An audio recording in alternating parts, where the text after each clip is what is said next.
Stop! Une tortue est plus rapide qu'un homme.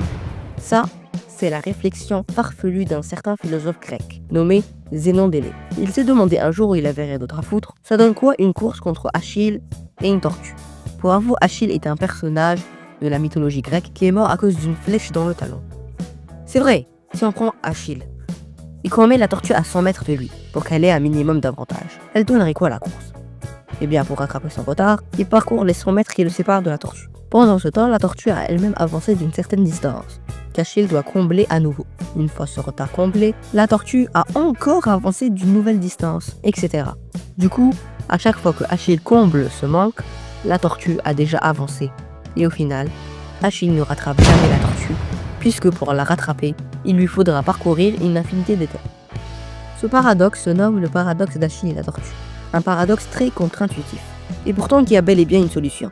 En fait, l'erreur qu'a fait Zénon d'Élée, c'est de penser qu'une infinité d'étapes voulait certainement dire une distance infinie, ou un temps infini. Par exemple, ici, si on part du principe que Achille court 10 fois plus vite que la tortue, Achille va donc parcourir les 100 mètres pour rattraper la tortue. Et pendant ce temps, la tortue aura parcouru 1/10 de 100 mètres, donc 10 mètres. À présent, Achille va combler ce vide de 10 mètres.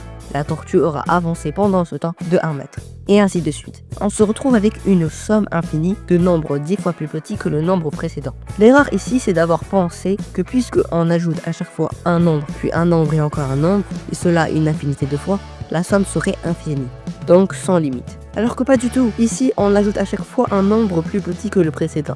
C'est comme si on avait la moitié d'un cercle auquel on lui ajoutait un quart de cercle, et ensuite un huitième d'un cercle. Grosso modo, on ajoute à chaque fois une partie plus petite que la précédente. Et bien à la fin, on ne se retrouve pas avec une forme infinie, mais un cercle fini. Ici, c'est la même chose.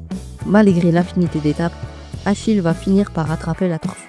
Si on reprend la somme infinie de tout à l'heure, on peut calculer le résultat. Il est de 111,111, etc. mètres. Si on part du principe que Achille parcourt 1 mètre en 1 seconde, il aura déjà dépassé la tortue en 2 minutes, 120 secondes. Ce graphique le représente bien. Regardez, Achille finit bien par rattraper la tortue, juste ici. Abonne-toi s'il te plaît. Objectif, le 1 000 000 d'abonnés.